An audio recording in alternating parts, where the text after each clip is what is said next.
जय श्री कृष्ण। राधे राधे। आप सभी का बहुत बहुत स्वागत है हमारे यूट्यूब चैनल अनिशा अवधी गीत में। आज मैं गीत सुना रही हूँ। आप लोग को कैसा लगेगा तो बताइएगा। बेटा और बेटी की। बिटिया जनम ले पहाड़ टूटे अंगना हो। बिटिया जनम ले पहाड़ टूटे अंगना हो। बेटवा जनम ले दुआरे बाजे बजना हो। बेटवा जनम ले दुआरे बाजे बजना हो। बिटिया जनम ले पहाड़ टूटे अंगना हो। बेटवा जनम ले बेटवा जनम ले दुआर बाजै बजना हो।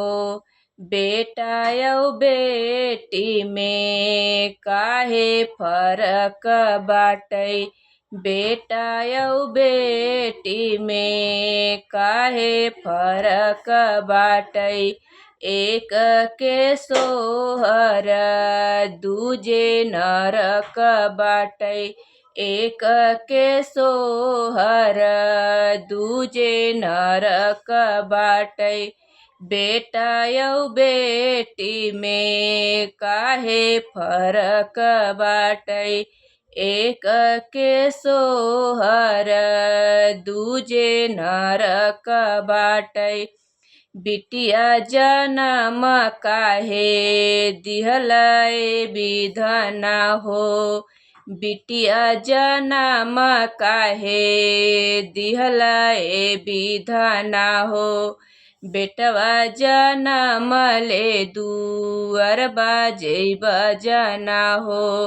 बेटवा जनम ले दुआर बाजे बजना हो। बिटिया जनम ले बेटवा जनम ले दुआर बाजै बजना हो। जनमत बेटी पग धरती पे नावै हो। जनमल बेटी पग धरती पे नावै हो। घरवा के भार का परवा उठावै हो। घरवा के भार का परवा उठावै हो। जनमत बेटी पग धरती पे डालै हो। घरवा के भार का परवा उठावै हो। जनमत बेटी पग धरती पे नावै हो। घरवा का भार का परवा उठावै हो। घरवा का भार का परवा उठावै हो। तवने पर बेटी के सब तेज तेज ना हो। तवने पर बेटी के सब तेज जना हो।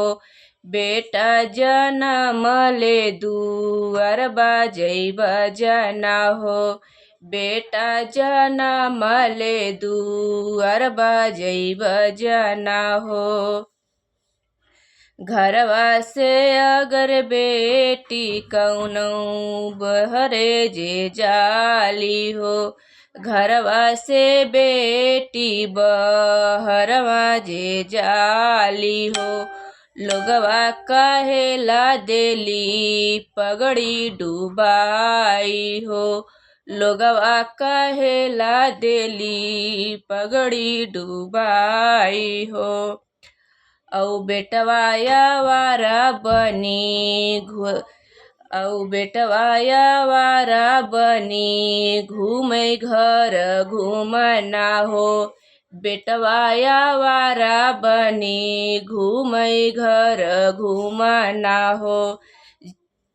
बेटवा जनमले दुअर बाजै बजना हो। बेटवा जनमले दुअर बाजै बजना हो। औ बेटवा आवारा बनी घूमै घर घुमाना हो। बेटवा जनमले दुअर बाजै बजना हो। बदलल जमाना आज रीतिया रिवाज बाटै। बदलल जमाना आज रीतिया रिवाज बाटै। पढ़ लिखी बिटिया जे सजई है जे घरवा हो। पढ़ लिखी बिटिया आज सजई है घर अपना हो। बेटवा जनमले दुअर बाजै बजना हो। बेटवा जनमले दुअर बाजै बजना हो।